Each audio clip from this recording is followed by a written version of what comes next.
ఆకుల ప్రవీణ్ ప్రస్తుతం హాస్పిటల్లో చికిత్స పొందుతున్నాడు. కొన ఊపిరితో ఉన్నారు. అత్యంత విషమంగా ఆయన ఆరోగ్య పరిస్థితి ఉందని చెప్పేసి కూడా వైద్యులు కుటుంబ సభ్యులకు చెప్పినట్టు తెలుస్తుంది. ఐసీయూలో ఆయనకి చికిత్స అందిస్తున్నారు. అయితే ప్రవీణ్ సోదరుడు నాగరాజు ఉన్నారు. అసలు ప్రవీణ్ లవ్ వ్యవహారం ఎప్పటి నుండి జరుగుతుంది, అసలు ఏం జరిగిందనే దానికి సంబంధించి ఆయన సొంత అన్న నాగరాజు ఉన్నారు. ఒకసారి మాట్లాడదాం.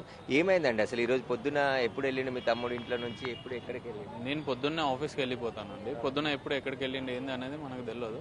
బట్ వీళ్ళు ప్రేమలో ఉంటున్నారని చెప్పి నాకు 3 నెలల నుంచి తెలుసు. ఎంత ఏంది అనేది మనకు ఎగ్జాక్ట్లీ ఏం తెలియదు. బట్ నిన్న నైట్ మాత్రమే నేను కలిసి మాట్లాడడం జరిగింది మా తమ్ముతో. దానికి అడిగేదన్నా బీటెక్ అయిపోయింది, ఇప్పుడు ఎంటెక్ గురించి మాట్లాడితే సరే అన్న పీసెట్ రాస్తాను అని చెప్పాడు. దాని తర్వాత చూసే వరకు మా మామయ్య ఫోన్ చేసి చెప్పేవాడికి నాకు తెలిసింది. నేను డైరెక్ట్ హాస్పిటల్కి వచ్చాను. అంటే ఏమన్నా నిన్న మాట్లాడినప్పుడు మీ తమ్ముడు ఈ లవ్ గురించి కానీ ఈ అమ్మాయి ప్రేమ విషయం కానీ మనం చెప్పిండా, లేకుంటే ఏమనుకున్నారు? అసలు అమ్మాయి గురించి ప్రేమ గురించి ఏం చెప్పలేడు. నార్మల్గా వెహికల్ క్లీన్ చేసి వెహికల్ పెట్టేసుకున్నాక ఇప్పుడు బీటెక్ అయిపోయింది కదరా, ఏం చేస్తామని అంటే ఎంటెక్ చేస్తా అన్నాను. పీసెట్ రాయారంటే నెక్స్ట్ ఇయర్లో వస్తుంది అన్న, పీసెట్ చేసి ర్యాంక్ వచ్చినాక దాన్ని బట్టి పీసెట్ చేస్తానని చెప్పాడు. అంతే మాట్లాడడం, తినేసి పండుకున్నాము. ఇంకా మార్నింగ్ చూసే వరకు మధ్యాహ్నం మా మామయ్య ఫోన్ చేస్తే ఇలా అని తెలిసింది. ఏం చేస్తుంటారు మీరు? నేను డ్రైవింగ్ ఫీల్డ్. అంటే గతంలో ఒక 6 నెలల క్రితం పెద్ద మనుషుల ముందు మాట్లాడుకున్నారు, పెళ్లి వద్దు అని చెప్పేసి అన్నారు. మీ దృష్టికి ఏమైనా వచ్చిందా? నా దృష్టికి ఏం రాలేదండి ఇంట్లో. ఎందుకంటే నేను రెగ్యులర్గా ప్రాపర్గా ఇంట్లో ఉండను, నాకు జాబ్లో బిజీ ఉంటాను కాబట్టి ఇంకా మనకు ఎగ్జాక్ట్లీ ఏమైంది అనేది అయితే తెలియదు నాకు. అంటే ఒకే కాలనీలో ఉండేవారంట గతంలో మీరు? అదే బస్సులో ఒకప్పుడు ఒక కాలనీలో ఉండేవాళ్ళం, అంటే పక్క సందులలో కాలనీస్. అంటే ఏం చెప్పింది మీ తమ్ముడు? 3 నెలల క్రితం మీకు తెలిసింది పెళ్లి చేసుకోవాలనుకుంటున్నా, లేకుంటే నిరాకరించిరా వాళ్ళ కుటుంబ సభ్యులు? మా తమ్ముడు ఏం చెప్పలేడండి. అంటే వీళ్ళు లవ్లో ఉన్నారని చెప్పి ఫ్రెండ్స్ ద్వారంగా తెలిసింది మనకు. మీకు ఇంట్లో ఎప్పుడు చెప్పలేదా నేను ఈ అమ్మాయిని ప్రేమిస్తున్నాను, పెళ్లి చేసుకుంటానని చెప్పి? చెప్పలేదండి. ఎట్లా ఉంది ఇప్పుడు హాస్పిటల్లో? డాక్టర్స్ ఏం చెప్పారు? 24 అవర్స్ వరకు ఏం చెప్పలేమని చెప్తున్నారు. మాట్లాడుతున్నాడా? లేదండి, మాట్లాడతలేదు. కాన్షియన్స్లో లేదు. ఏం చేస్తుండే మీ తమ్ముడు? ఇంకా జాబ్ బీటెక్ అయిపోయిన తర్వాత జాబ్ ఏమని చేస్తుండే? ప్రైవేట్ ట్యూషన్స్ చెప్తుండే. అంటే పోలీసుల దగ్గరికి గతంలో వాళ్ళు వెళ్ళడం కానీ మీరు వెళ్ళడం అసలు ఏది జరగలేదు? ఏమీ జరగలేదు పోలీసు వాళ్ళ దగ్గర అంతవరకు అయితే ఏం జరగలేదు. వీళ్ళు లవ్లో ఉన్నారని చెప్పి తెలుసు, జస్ట్ నార్మల్గా, అంతకు మించి అయితే మనకి పొద్దున మాట్లాడిరా మీ తమ్ముడితో, ప్రవీణ్తో? నేను ఎర్లీ మార్నింగ్ వెళ్ళిపోయాను. ఇంట్లోనే ఉన్నాడా మీరు వెళ్ళేటప్పుడు? ఇంట్లోనే ఉన్నాడు. ఎన్ని రోజుల నుంచి ఉంటురా కాలనీలో కానీ ఇప్పుడు మొత్తం మీరు ఇక్కడ ఉండడం? పటంచర్కి వచ్చి 12 years అవుతుంది. అమ్మాయి అప్పటి నుంచి ప్రవీణ్కి తెలుసా? చిన్నప్పుడు తెలియదండి అది. ప్రవీణ్కి ఎప్పటి నుంచి అమ్మాయి పరిచయం ఉంది ఏందనేది నాకు ఎగ్జాక్ట్లీ ఏమీ తెలియదు.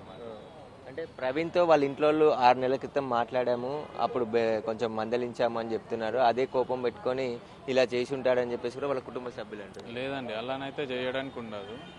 కాకపోతే వాళ్ళు మాట్లాడి ఉంటారు, అది నా దగ్గర వరకు అయితే రాలేదు.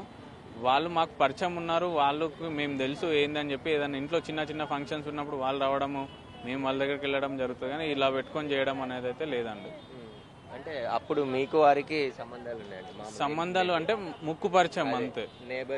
నేబర్స్ ఎలానో అలా. ఏం చేస్తారు మీ ఫాదర్ మదర్ ఎక్కడ ఉంటారు? మీ ప్రాపర్ ఎక్కడ?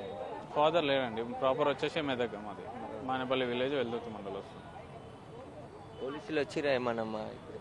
వచ్చారు, ఎంక్వైరీ చేశారు, వెళ్ళారు. ఎలా ఉంది ఏంటి అని అన్ని స్టేట్మెంట్ తీసుకొని వెళ్ళిపోయారు.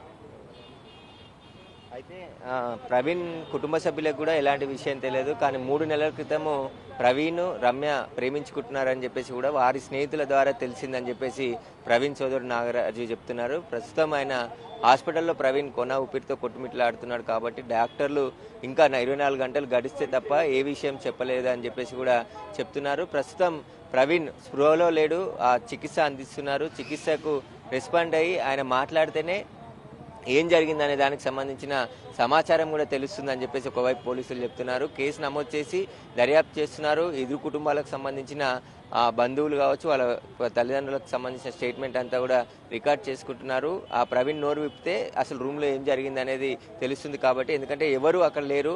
ఆ కూతురికి చాలాసార్లు ఫోన్ చేసి లిఫ్ట్ చేయకపోవడంతో ఆ రమ్య తల్లిదండ్రులు ఇంట్లోకి వెళ్ళి చూసేసరికి గేట్ లోపల నుంచి లాక్ వేసింది. ఆ తర్వాత గేట్ దూకేసి లోపలికి వెళ్ళి చూసేసరికి ఇద్దరు కూడా బెడ్ పై రక్తపు మడుగులో పడి ఉన్నారు. ఇద్దరు కూడా గొంతు కోసుకొని పడి ఉన్నారు. అప్పటికే అమ్మాయి చనిపోయింది.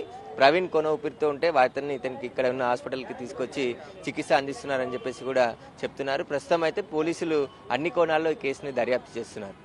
కెమెరామెన్ కృష్ణతో సురేష్, బిగ్ టీవీ, మియాపూర్.